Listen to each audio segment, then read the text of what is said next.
Hi everyone, welcome to daily English with Soni. Guys, आज की class में हम लोग सीखने वाले हैं प्रेजेंट कॉन्टिन्यूअस टेंस और जिसे हम लोग प्रेजेंट प्रोग्रेसिव टेंस भी कहते हैं। देखिए, आज की क्लास कोई ऑर्डिनरी क्लास नहीं होने वाली है क्योंकि आज की क्लास में हम लोग प्रेजेंट कॉन्टिन्यूअस टेंस के different uses, 4 types of sentences में इनके स्ट्रक्चर्स, वर्ब में आईएनजी लगाने के क्या रूल्स होते हैं, एग्जाम्पल्स एंड प्रैक्टिस क्वेश्चंस, सब कुछ हम लोग आज की क्लास में कवर करने वाले हैं। तो वीडियो थोड़ी सी लंबी हो सकती है, लेकिन वीडियो के लास्ट तक अगर आप बने रहते हैं तो आपको काफी कुछ सीखने को मिलेगा। तो सबसे पहले हम लोग देखेंगे कि प्रेजेंट कॉन्टिन्यूअस टेंस की पहचान क्या होती है।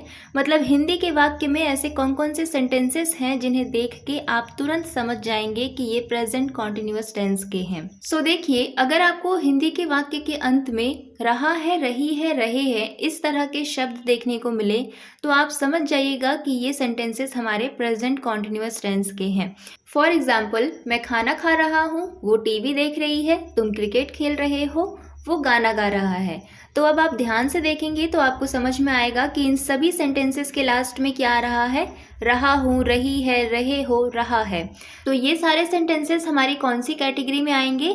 प्रेजेंट कॉन्टिन्यूअस टेंस की कैटेगरी में आएंगे। ओके, तो ये तो हो गई हिंदी पहचान जो कि मोस्टली हम सभी लोगों को पता रहता है। तो चलिए अब देख लेते हैं कि प्रेजेंट कॉन्टिन्यूअस टेंस का यूज कहाँ पे किया जाता है, मतलब when to use present continuous tense. So सबसे पहला सिचुएशन जहाँ पे हम प्रेजेंट कॉन्टिन्यूअस टेंस का यूज करते हैं वो है when the action is happening right now, जब कोई काम अभी इस वक्त हो रहा है।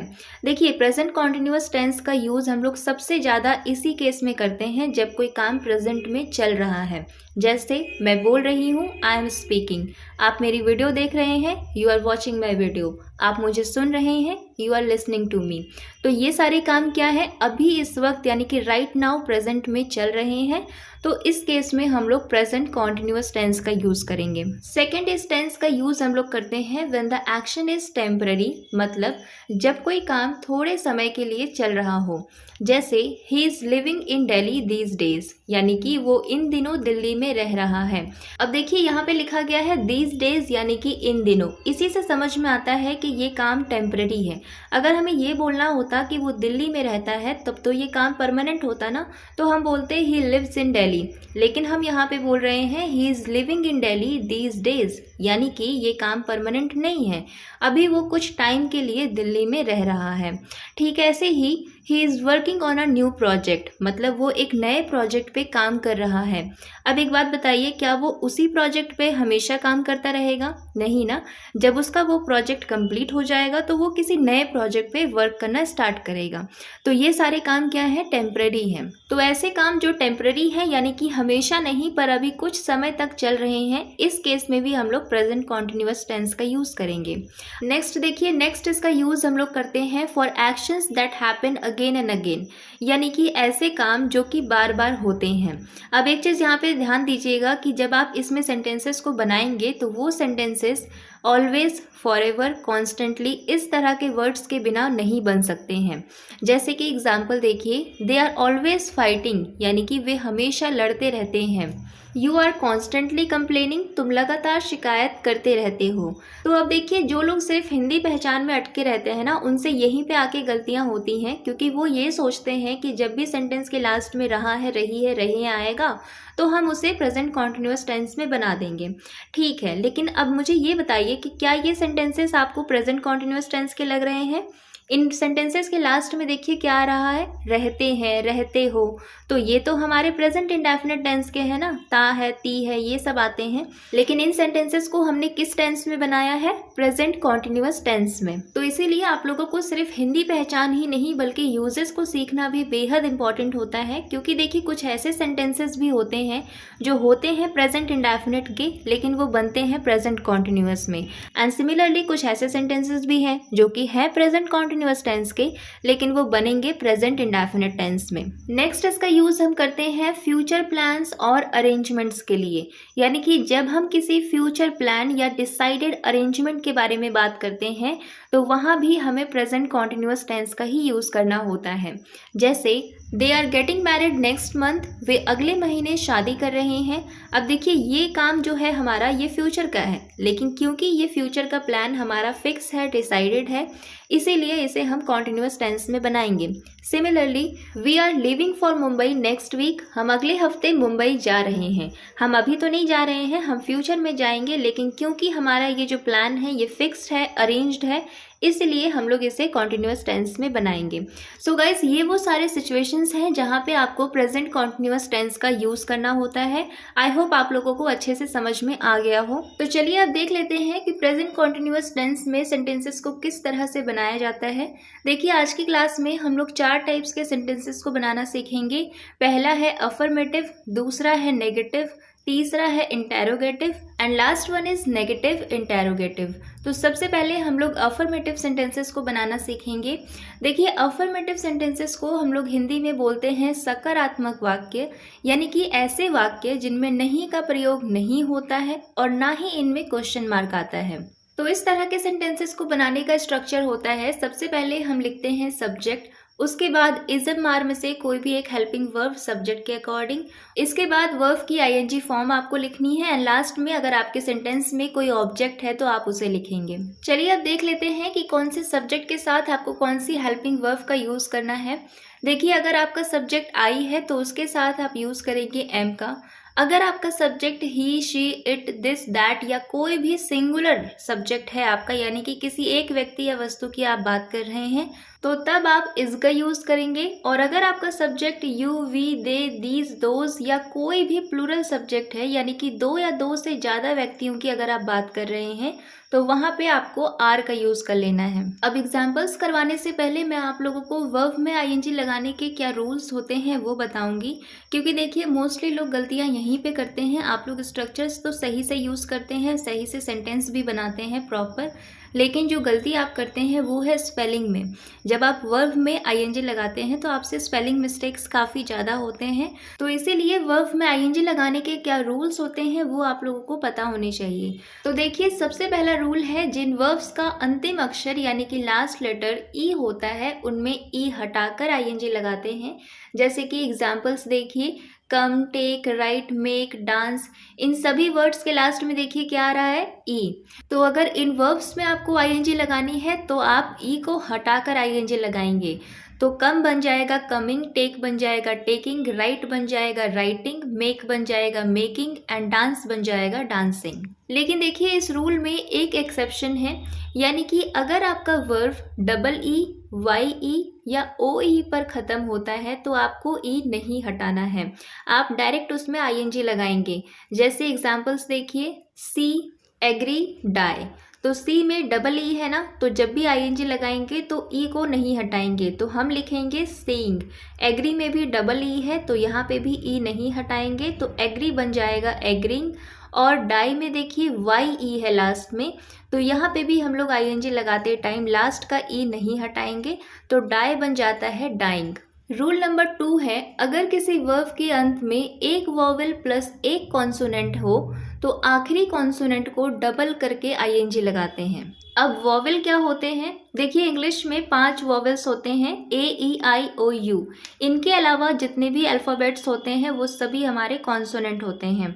तो अगर आपका कोई भी वर्ब कॉन्सोनेंट पे ख़त्म होता है और उससे पहले कोई एक वॉवेल आती है, यानी कि ए, ई, आई, ओ, यू, इनमें से कोई एक लेटर आता है, तो जब आप आईएनजी लगाएंगे इस तरह के वर्ब्स में तो आप लास्ट जो कॉन्सोनेंट रहता है उसको डबल करके लगाएंगे। जैसे कि एग्जांपल्स देखिए, stop, sit, get, run, put, cut, इन सभी के लास्ट में क्या आ रहा है, एक कॉन्सोनेंट।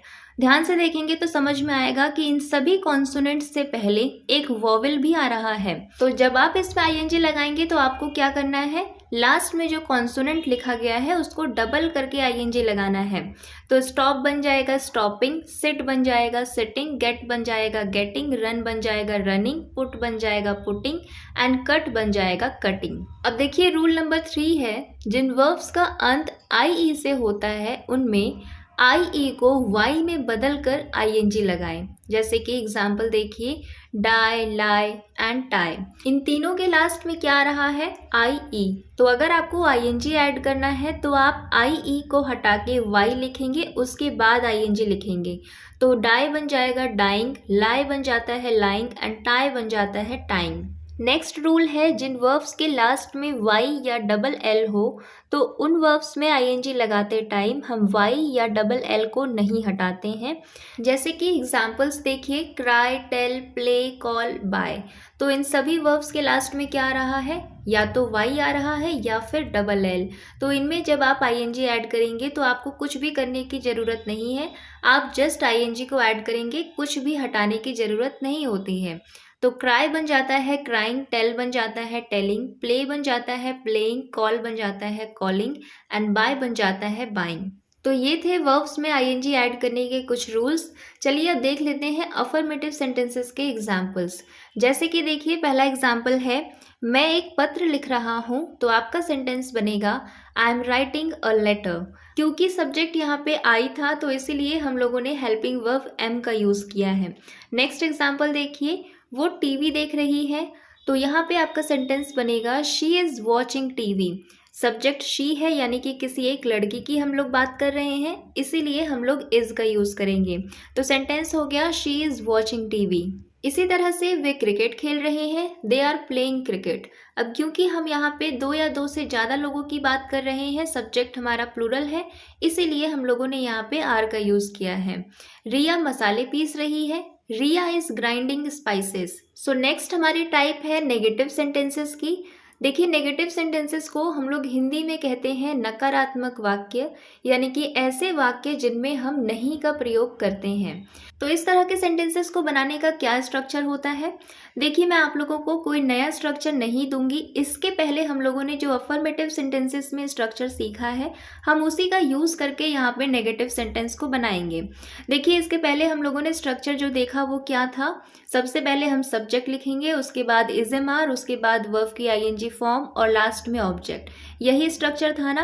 तो अब अगर आपको नेगेटिव सेंटेंस बनाना है तो आपको नॉट लगाना पड़ेगा। अब आपको बस इतना ध्यान रखना है कि नॉट लगाना कहाँ पे है। तो नॉट हम नेगेटिव सेंटेंसेस को बनाने के लिए इज एम आर और वर्ब की आईएनजी फॉर्म के बीच में लगाते हैं। तो अब आपको नेगेटिव सेंटेंसेस का स्ट्रक्चर मिल गया है। तो नेगेटिव सेंटेंसेस को बनाने का स्ट्रक्चर होता है सब्जेक्ट, इज एम आर, उसके बाद नॉट, फिर वर्ब की आईएनजी फॉर्म और लास्ट में ऑब्जेक्ट। तो कोई नया स्ट्रक्चर नहीं है, ये पिछले वाला स्ट्रक्चर ही है। आप लोगों ने बस यहाँ पे नॉट लगाया है इज एम आर और वर्ब की आईएनजी फॉर्म के बीच में। जैसे कि एग्जाम्पल्स देखिए, वो खाना नहीं पका रही है। तो सेंटेंस आपका बनेगा she is not cooking food.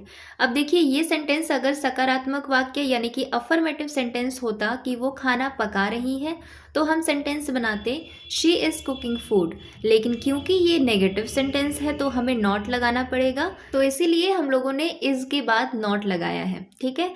इसी तरह से अगर आपको बोलना हो कि हम कोई फिल्म नहीं देख रहे हैं, तो आप बोलेंगे we are not watching any movie. We यहाँ पे प्लूरल सब्जेक्ट है, इसलिए हम लोगों ने आर का यूज़ किया है। वे फुटबॉल नहीं खेल रहे हैं, they are not playing football. तो जब आप लोगों को नेगेटिव सेंटेंसेस बनाने हो प्रेजेंट कॉन्टिन्यूअस टेंस में, तो बस इतना याद रखिएगा कि हेल्पिंग वर्ब यानी कि इज एम आर के बाद आपको नॉट लगाना है। नेक्स्ट है इंटेरोगेटिव सेंटेंसेस यानी कि प्रश्नवाचक वाक्य। देखिए, प्रश्नवाचक वाक्य ऐसे वाक्य होते हैं जिनमें हम किसी से क्वेश्चन करते हैं, यानी कि इसमें हम क्वेश्चन मार्क का यूज़ करते हैं। अब देखिए, इंटेरोगेटिव सेंटेंसेस ना दो टाइप के होते हैं। एक होते हैं सिंपल इंटेरोगेटिव सेंटेंसेस और एक होते हैं WH इंटेरोगेटिव सेंटेंसेस। देखिए, सिंपल इंटेरोगेटिव सेंटेंसेस वो सेंटेंसेस होते हैं जिनका आंसर आप सिर्फ येस और नो में दे सकते हैं। जैसे कि मैं आपसे पूछूं कि क्या तुम लिख रहे हो, तो अब देखिए इस क्वेश्चन का आंसर आप लोग येस और नो में दे सकते हैं ना। तो ये हो गए सिंपल इंटेरोगेटिव सेंटेंस और इनकी स्टार्टिंग हिंदी के वाक्य में हमेशा क्या से होती है। अब WH इंटेरोगेटिव सेंटेंसेस वो सेंटेंसेस होते हैं जिनका आंसर आप सिर्फ येस और नो में नहीं दे सकते हैं, आपको कंप्लीट आंसर बताना पड़ता है। जैसे कि मैं आपसे पूछूं कि तुम क्या लिख रहे हो, तो अब जब मैंने कहा तुम क्या लिख रहे हो, तो आप सिर्फ येस और नो में आंसर नहीं कर सकते, आपको कंप्लीट आंसर बताना पड़ेगा कि आप क्या लिख रहे हैं। तो पहले हम लोग सिंपल इंटेरोगेटिव सेंटेंसेस को बनाना सीखेंगे एंड देन उसके बाद WH इंटेरोगेटिव सेंटेंसेस। तो जैसा कि मैंने आपको स्टार्टिंग में ही कहा था कि मैं आपको कोई भी स्ट्रक्चर नया नहीं दूंगी, एक स्ट्रक्चर बस आपको याद करना है, वो है अफर्मेटिव सेंटेंसेस का, और उसी से हम बाकी के सभी स्ट्रक्चर्स को बनाना सीखेंगे। तो अफर्मेटिव सेंटेंसेस को बनाने का स्ट्रक्चर होता है सब्जेक्ट, इज़एमआर, वर्ब की ING फॉर्म एंड लास्ट में ऑब्जेक्ट। अब देखिए मैं आपको एक तरीका सिखा रही हूँ कि किस तरह से अगर आपको सिर्फ इसी टेंस में नहीं किसी भी टेंस में इंटेरोगेटिव सेंटेंस बनाना है और आपको स्ट्रक्चर नहीं पता है, आपको बस एक ही स्ट्रक्चर पता है और वो है अफर्मेटिव सेंटेंसेस का, तो आप कैसे बनाएंगे।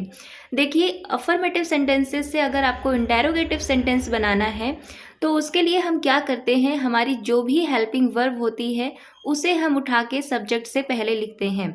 तो यहाँ पे हमारी हेल्पिंग वर्ब क्या है, इज़एमआर। तो आपको क्या करना है, आपको इस इज़एमआर को उठा के सब्जेक्ट से पहले लिख देना है और लास्ट में लगा देना है क्वेश्चन मार्क, क्योंकि इंटेरोगेटिव सेंटेंस है। तो बस बन गया आपका स्ट्रक्चर। अब क्या हमने कुछ नया बनाया, नहीं ना, ये हमारा पुराना वाला स्ट्रक्चर ही है, बस इसे हमने क्या किया है, थोड़ा सा आगे पीछे किया है। तो हमारा इंटेरोगेटिव सेंटेंसेस को बनाने का स्ट्रक्चर होता है, सबसे पहले हम लिखते हैं इज़एमआर, उसके बाद सब्जेक्ट, उसके बाद वर्ब की ING फॉर्म, उसके बाद ऑब्जेक्ट और लास्ट में हमें लगाना होता है क्वेश्चन मार्क। अब देखिए एग्जांपल्स, जैसे क्या तुम मेरी बात सुन रहे हो। अब देखिए इस क्वेश्चन का आंसर आप सिर्फ येस और नो में दे सकते हैं ना, और इसकी स्टार्टिंग भी हिंदी के वाक्य में किससे हो रही है, क्या से।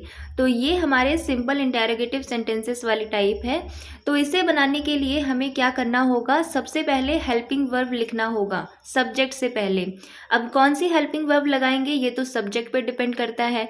तो यहाँ पे सब्जेक्ट क्या है, यू, तो यू के साथ हम यूज़ करते हैं आर का, इसीलिए हम सबसे पहले लिखेंगे आर, उसके बाद सब्जेक्ट यू, उसके बाद वर्ब की ING फॉर्म। सुनना, इसके लिए हम वर्ड यूज़ करते हैं लिसन, तो इसमें हम ING लगाएंगे तो बन जाएगा लिसनिंग टू मी। तो कंप्लीट सेंटेंस हो गया, are you listening to me, क्या तुम मेरी बात सुन रहे हो। अब देखिए यहीं पे अगर आपको सिंपल सेंटेंस बनाना होता कि आपको ये बोलना होता कि तुम मेरी बात सुन रहे हो या फिर तुम मुझे सुन रहे हो, तो हम कैसे बोलते हैं, यू आर लिसनिंग टू मी।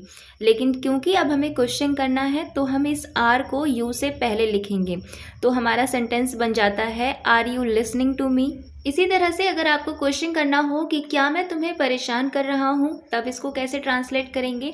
देखिए अगर आपको कुछ भी नहीं समझ में आ रहा है ना कि कैसे सेंटेंस बनेगा, कैसे क्या करना है, तो सबसे पहले आप सिंपल सेंटेंस बनाइए। आप इस सेंटेंस को सिंपल अगर बनाएंगे तो कैसे बनेगा कि मैं तुम्हें परेशान कर रहा हूँ, और इसकी ट्रांसलेशन क्या होती है, आई एम डिस्टर्बिंग यू। अब जब आपको क्वेश्चन करना है तो इस एम को उठा के आई से पहले लिख देंगे, तो बस हो गया, आपका सेंटेंस बन गया, एम आई डिस्टर्बिंग यू, क्या मैं तुम्हें परेशान कर रहा हूँ। तो इसी तरह से आपको भी बनाना है। अगर आपको सेंटेंसेस फॉर्म करने में दिक्कत होती है इंटेरोगेटिव के, तो मैं तो यही बोलती हूँ आप लोगों को कि अगर आपको इंटेरोगेटिव सेंटेंस बनाने में दिक्कत होती है, स्ट्रक्चर नहीं याद रहते हैं, तो आपको सिंपल से इंटेरोगेटिव में जाना है, तो आपके लिए काफ़ी इजी हो जाता है सेंटेंस को बनाना, क्योंकि सिंपल सेंटेंस हम आराम से प्रेजेंट कॉन्टिन्यूअस टेंस के बना लेते हैं, इंटेरोगेटिव बनाने में हमें दिक्कत होती है। और इंटेरोगेटिव बनाने के लिए मैंने आपको जो ट्रिक बताई है वो हमेशा याद रखिएगा कि आपके सेंटेंस में जो भी हेल्पिंग वर्ब है उसे उठा के सब्जेक्ट से पहले लिखना है बस। जैसे कि एक और एग्जांपल देखिए, क्या वे बाहर खेल रहे हैं। अब इसे बनाने के लिए मैंने आपको क्या बताया कि सबसे पहले आप सिंपल सेंटेंस बनाइए। तो सिंपल सेंटेंस बनाएंगे तो हिंदी में सेंटेंस बनेगा वे बाहर खेल रहे हैं। इसके लिए हम बोलते हैं they are playing outside, right. अब इसे हमें इंटेरोगेटिव में कन्वर्ट करना है, तो हम क्या करेंगे, इस हेल्पिंग वर्ब आर को उठा के सब्जेक्ट यानी कि दे से पहले लिख देंगे। तो सेंटेंस बन गया आर दे प्लेइंग आउटसाइड, क्या वे बाहर खेल रहे हैं। तो अब देखिए WH इंटेरोगेटिव सेंटेंसेस को कैसे बनाना है। देखिए WH इंटेरोगेटिव सेंटेंस बनाने का स्ट्रक्चर कुछ नया नहीं होता है। जो स्ट्रक्चर हमारा सिंपल इंटेरोगेटिव सेंटेंसेस को बनाने के लिए यूज़ होता है वही यहाँ पे यूज़ करना है। बस इसके पहले हमें क्या लगा देना है, WH फैमिली। अब WH फैमिली क्या होती है, देखिए WH फैमिली में ना कई तरह के वर्ड्स आते हैं जो यूज़ किए जाते हैं क्वेश्चन करने के लिए, जैसे व्हाट, वेयर, वाई, हुम। तो जितने भी आपके WH फैमिली फैमिली के वर्ड्स होते हैं वो मैंने यहाँ पे लिख दिए हैं। अब चलिए देखते हैं एग्जाम्पल्स। जैसे कि आपको क्वेश्चन करना हो कि तुम क्यों रो रही हो, तो सबसे पहले हमें क्या लिखना है, WH फैमिली का वर्ड। तो यहाँ पे क्यों के लिए हम वर्ड यूज़ करते हैं वाई, तो सबसे पहले हम लिखेंगे वाई।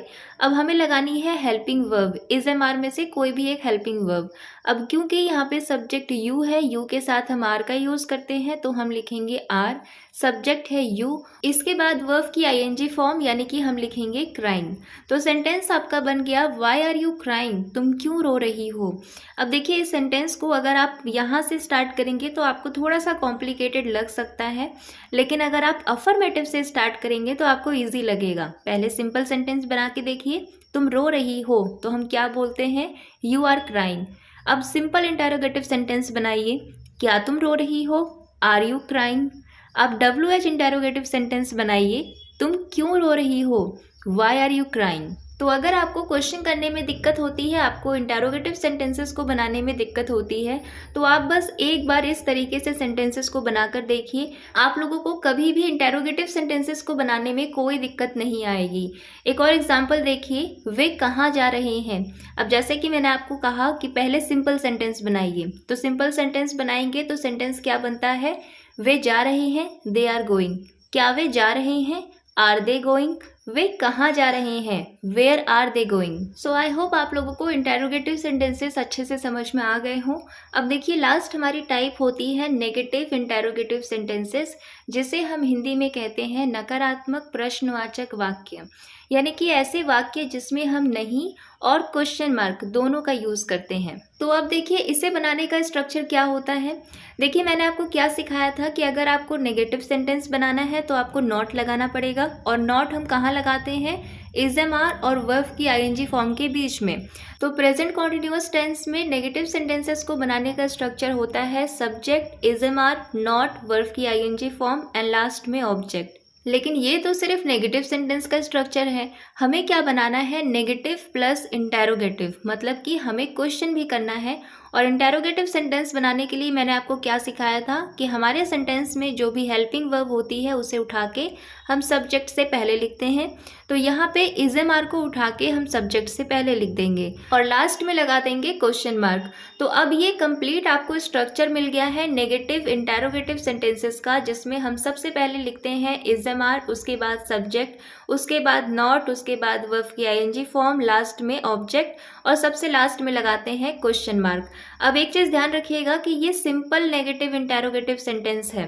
अगर आपको WH नेगेटिव इंटेरोगेटिव सेंटेंस बनाना है, यानी कि आपको WH फैमिली को भी ऐड करना है, तो आपको क्या करना होगा कि WH फैमिली को इज एम आर से पहले लिखना है। अब देखिए एग्जाम्पल्स, जैसे कि आपको क्वेश्चन करना हो कि क्या मैं तुम्हारी मदद नहीं कर रहा हूँ, तो इसके लिए आपका सेंटेंस बनेगा am I not helping you. सबसे पहले हमने लिखा है एम, क्योंकि सब्जेक्ट हमारा आई है, आई के अकॉर्डिंग हम एम हेल्पिंग वर्ब का यूज़ करते हैं, इसलिए हमने एम लिखा है। उसके बाद हमने सब्जेक्ट आई लिखा है, उसके बाद नॉट लिखा गया है क्योंकि ये नेगेटिव सेंटेंस भी है, उसके बाद वर्ब की आईएनजी फॉर्म और लास्ट में लिखा गया है ऑब्जेक्ट यू। अब इसी सेंटेंस में आपको WH फैमिली भी ऐड करना है। मान लीजिए कि आपको क्वेश्चन करना है कि मैं तुम्हारी मदद क्यों नहीं कर रहा हूँ, तो अब आपका सेंटेंस बनेगा why am I not helping you. इस क्यों के लिए हमने एम से पहले वाई लिखा है। सो गाइस आई होप आप लोगों को प्रेजेंट कॉन्टिन्यूअस टेंस अच्छे से समझ में आ गया हो। मैंने बहुत ही बेसिक, बहुत ही डिटेल तरीके से आपको हर एक स्ट्रक्चर, हर एक सेंटेंस समझाने की कोशिश की है। फिर भी अगर आपको कहीं भी कोई डाउट हो तो आप मुझे कमेंट करके पूछ सकते हैं। अब मैं आपको देखिए प्रैक्टिस के लिए कुछ क्वेश्चंस दे रही हूँ। इन क्वेश्चंस का आंसर क्या होगा आपको कमेंट बॉक्स में कमेंट करना है।